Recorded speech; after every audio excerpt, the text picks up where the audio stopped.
Well, we're going to turn now to one of the ways that the war in Iran is having an impact on this country, because the BBC understands that the Metropolitan Police Commissioner has written to the Home Secretary saying that the controversial Al-Quds Day march set to take place in London at the weekend should not be allowed to take place. Let's get more from the BBC's Lucy Manning, who joins me now. So, Lucy, what do we know? Well, my understanding is that the Metropolitan Police Commissioner has written to the Home Secretary about this march. It's supposed to take place on Sunday. It is controversial, although it has taken place in the UK for a number of years. There are claims that it represents the Iranian regime and that it legitimizes anti-Semitism and anti-Israel hostility on these marches. Previously, they've waved the flags of the Iranian-backed Hezbollah, who are currently hitting Israel with missiles. And so there has been some controversy about whether this march should take place. This has been in previous years, but particularly this year with what is going on with Iran. And a cross-party group of politicians had called for it not to take place. The courts minister today, Sarah Sackman, said she didn't believe that the hate that was seen on these marches should be allowed. And my understanding is that tonight the Met Police Commissioner, Sir Mark Rowley, has written to the Home Secretary to say that this march shouldn't be allowed to take place. So what exactly is the procedure then?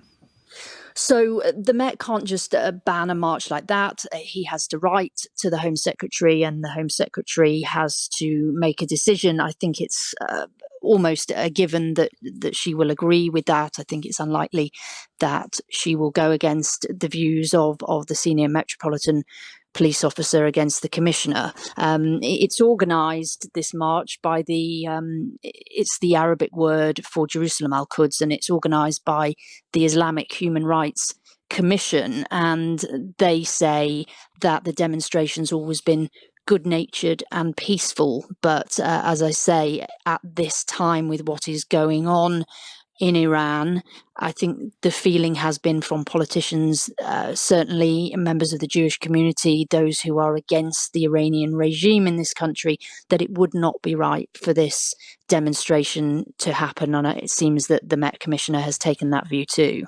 Lucy, many thanks. The BBC's Lucy Manning there. Well, we will be hearing in a moment from one of the organisers of the march for their reaction, but we can talk to the crossbench peer Lord Walney, who until last February served as the government's independent advisor on political violence and disruption, and he's on the line. Lord Walney, look, what do you make of the request from the Met Commissioner? I think it's the right decision.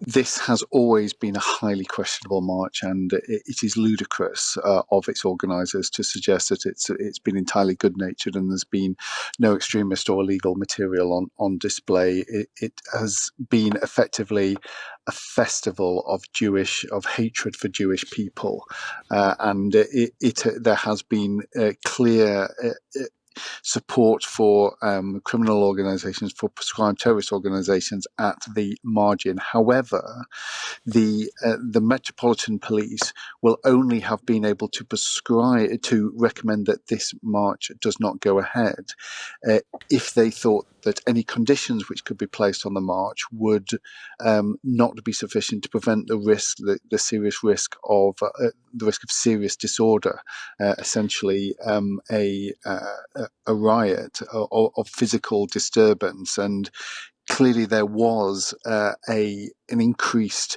risk of that in this very volatile environment. You've seen last week in Manchester, pro-regime clashes with opponents of the regime. So this is the right decision. Yeah, I mean, your concerns, and you've expressed those clearly, are they specifically with the possibility of violence, or are they with the ideology potentially being espoused? Yeah, look, it is a fair question. I wanted to see this march stop because I think it is deeply inappropriate to have a march, which a big demonstration, which was conceived by the late Ayatollah Khomeini. The original one. the original one, yes, in 1970, it is calls for the destruction of Israel. In this environment where, we may not consider ourselves at war with Iran, but clearly they are threatening our allies. They've threatened our bases. Many hundreds of thousands of British citizens are at risk in the Gulf, and Iran considers us as their enemy.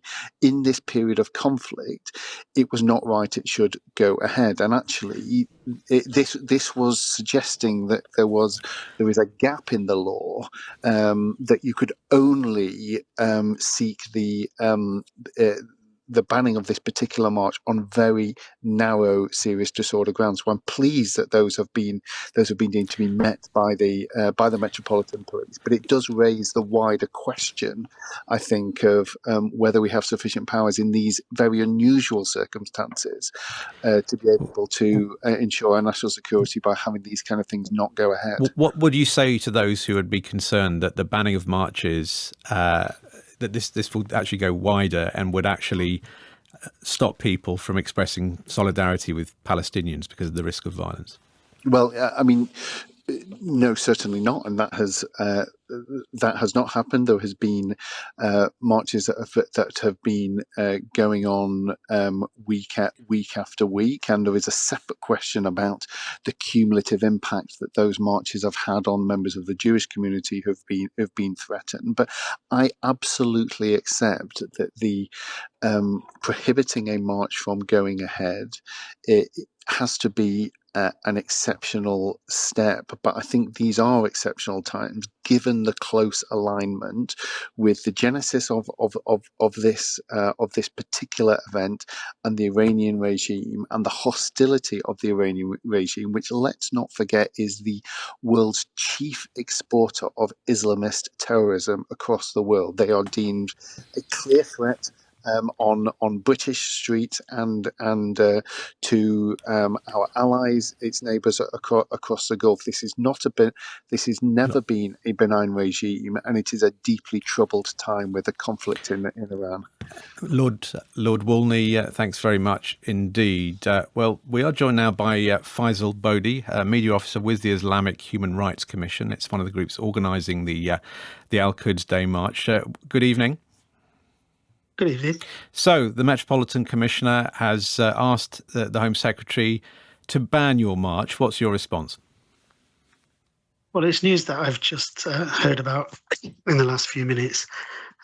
If it's true, then it's a sad day for freedom of expression, freedom of assembly, and the right of people to legitimately and peacefully protest whatever issue they feel strongly about on the streets. Yeah, I mean, the Metropolitan Police put a statement out today ahead of this decision saying that there was a high threshold to be reached before they would take it. And clearly they feel there is a real danger of either violence or intimidation, and they've decided it should not, in the current circumstances, take place.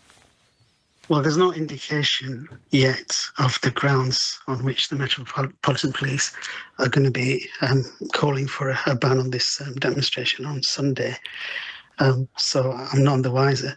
But this demonstration has taken place for the last 40 plus years peacefully, without much incident, without a single arrest, and without a single prosecution. And the dishonesty displayed by your previous interview there, Lord Walney.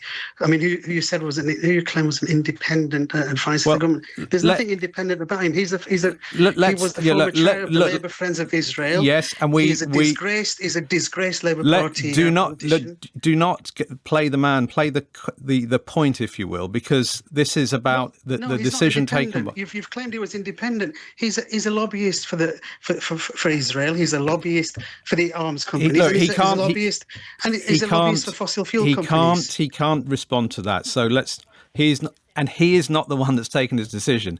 It is the Metropolitan Police who have taken the decision. But Lord No. Walney It has is been instrumental. He's been instrumental. the Metropolitan Police has taken this He has decision. published a report.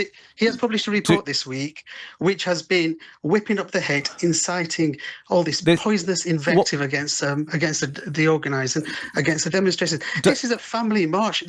Well, why? Let me ask you specifically. Let me ask you specifically about the director of your organisation, who recently spoke at a rally in front of a placard of Ayatollah Ali Khamenei with the words "Choose the right side of history." That was posted on your organisation's social media.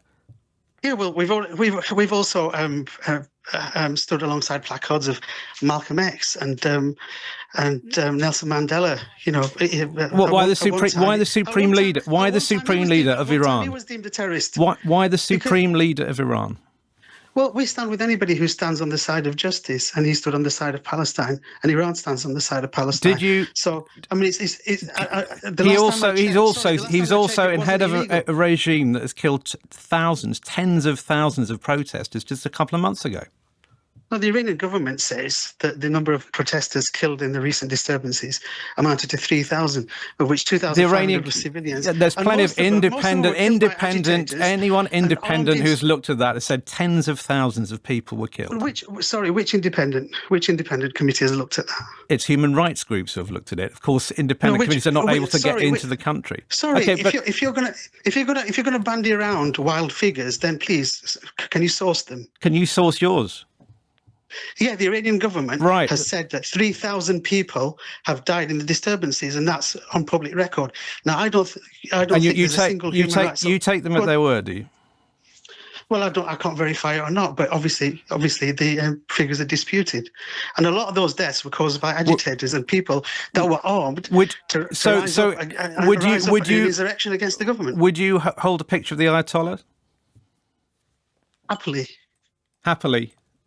Why? I'd rather hold a picture of the Ayatollah than Keir Starmer or Donald Trump. Well, he was a man of principle, a man of integrity, a man who stood for justice. You're openly sympathetic to the Iranian government? No, I'm openly sympathetic to people who are on the right side of justice. But you said you'd happily hold a picture of the Ayatollah. Yes, in the same way that I'd happily hold a picture of Nelson Mandela and Malcolm X and many other towering personalities. Okay, well, you've made your point. Faisal Bodi, media officer with the Islamic Human Rights Commission, one of the organisers of that Al-Quds rally, which the Metropolitan Police has asked the Home Secretary to ban.